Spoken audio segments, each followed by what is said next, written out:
Hello everyone, welcome to our weekly cybersecurity news roundup. In this video, we'll be discussing the latest updates on the biggest cybersecurity incidents, data breaches, and emerging threats from the past week. From ransomware attacks to vulnerability disclosures, we've got you covered with all the important news and analysis you need to stay informed and protected. So sit back and let's dive into the world of cybersecurity.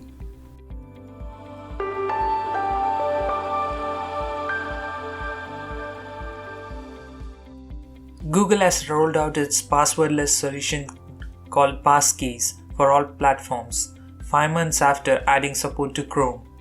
Backed by the FIDO Alliance, Passkeys are a more secure way to sign in to apps and websites without the need for traditional passwords. Users can simply unlock their devices using biometrics or a local PIN. Unlike passwords, Passkeys are resistant to online attacks such as phishing, making them more secure than SMS one-time codes. Once created, Passkeys are locally stored on the device and not shared with any other party. Users can also create Passkeys for each device they use to log into their Google account. However, a passkey created on one device will be synced to other users' devices running the same operating system platform. Google is recommending that users do not create passkeys on devices that are shared with others, which could potentially undermine its security protections. In addition to using end-to-end encryption to keep passkeys private, Google Password Manager and iCloud Keychain allow users to sign in on new or different devices by selecting the option to use a passkey from another device.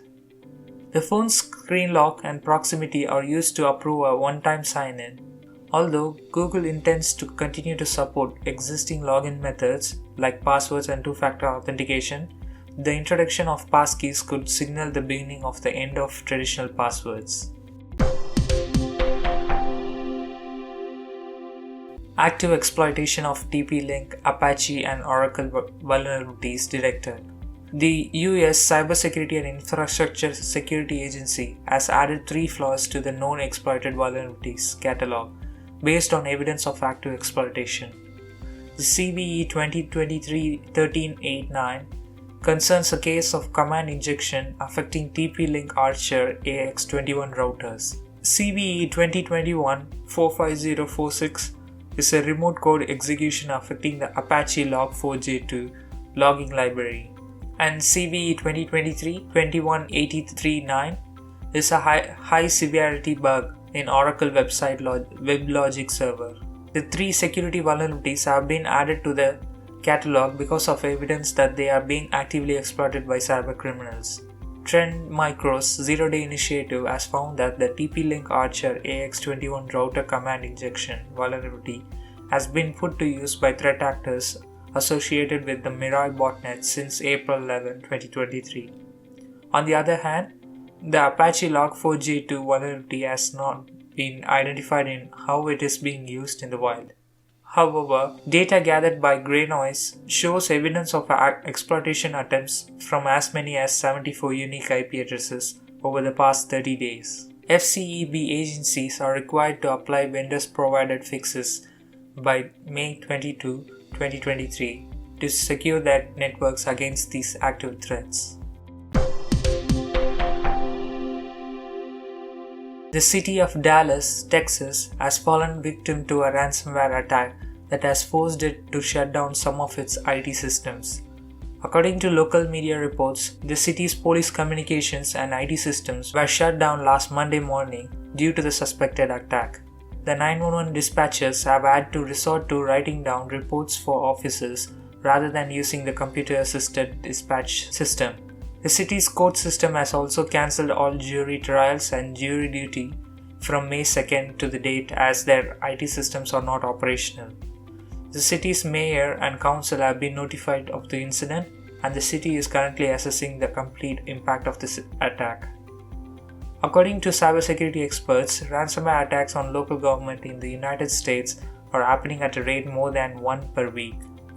At least 29 have been impacted by ransomware this year, with at least 16 of the 29 have had data stolen.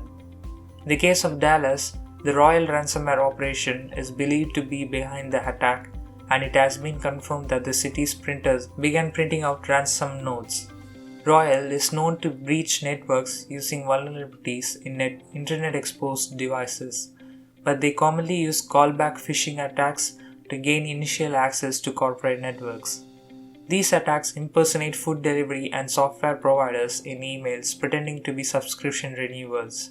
However, instead of containing links to phishing sites, the email contains phone numbers that the victims can contact to cancel the subscription. In reality, these phone numbers connect to a service hired by the Royal threat actors. Once a victim calls the number, the threat actors use social engineering to convince the victims to install remote access software, allowing them access to the corporate network. Meta has taken down over 1,000 malicious URLs that were found to use OpenAI's ChatGPT as a lure to propagate about 10 malware families since March 2023.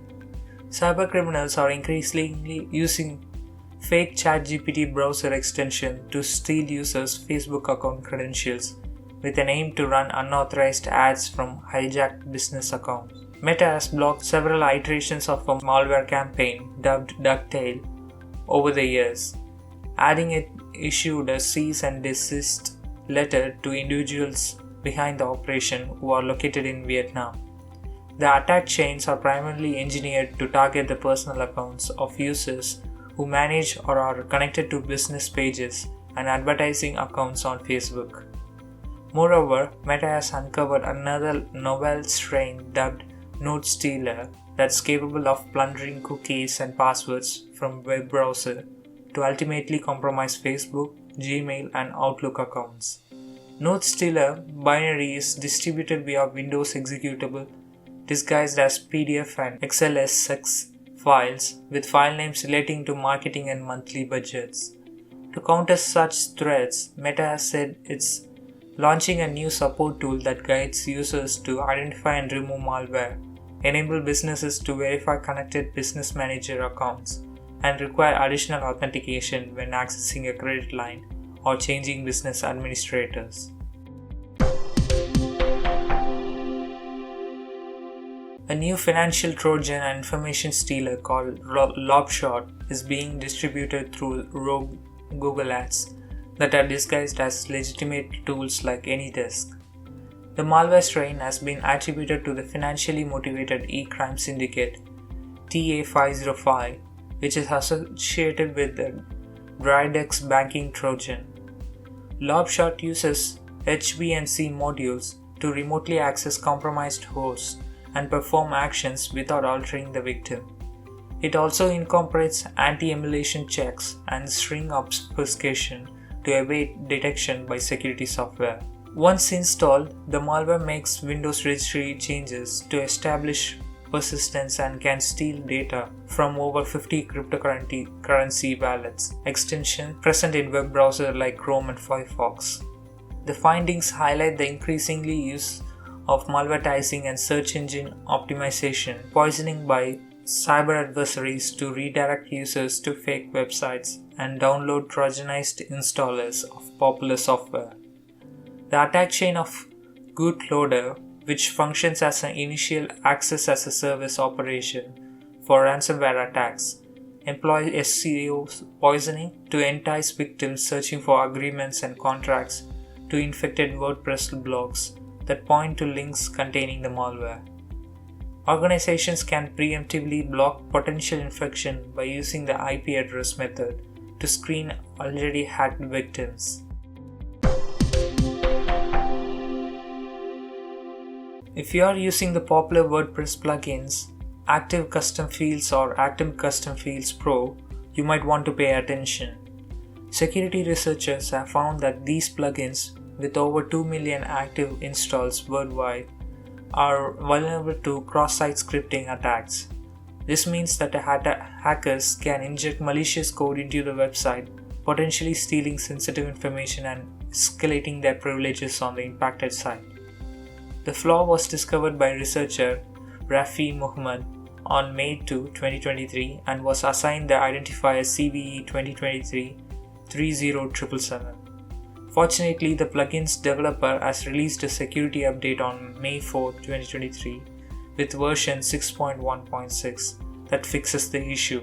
However, many users are still running versions below 6.1 and remain vulnerable to this flaw and other known vulnerabilities.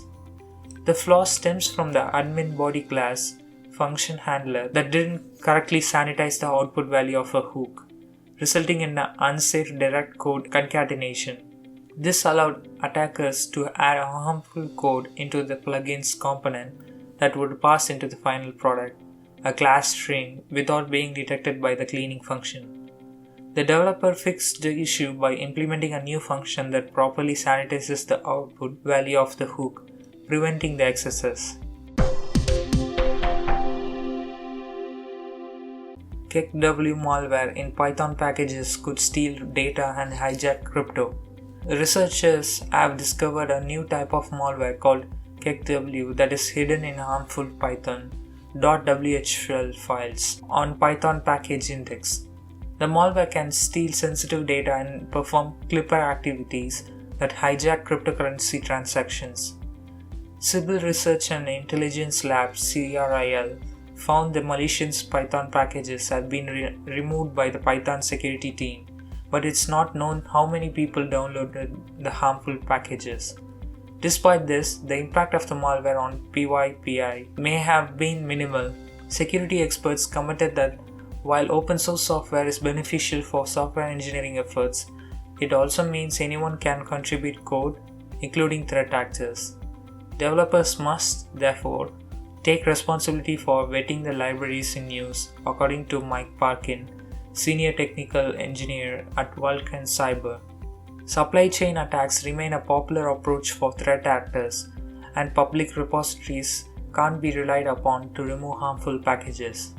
CRIL's investigation revealed that the Python security team had removed the malicious packages within 48 hours of them being uploaded.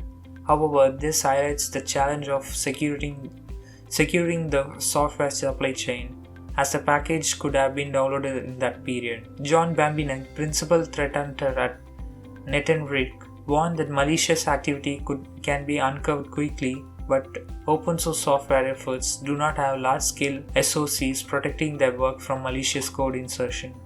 In conclusion, cybersecurity experts emphasize the importance of maintaining security measures while using open source software, and developers must remain vigilant in their efforts to protect the software supply chain from malware. So that's it for this week. Thanks for tuning in to this week's Cyber News Update. Don't forget to subscribe to stay up to date with the latest developments in the world of online security. And as always, stay safe and stay secure.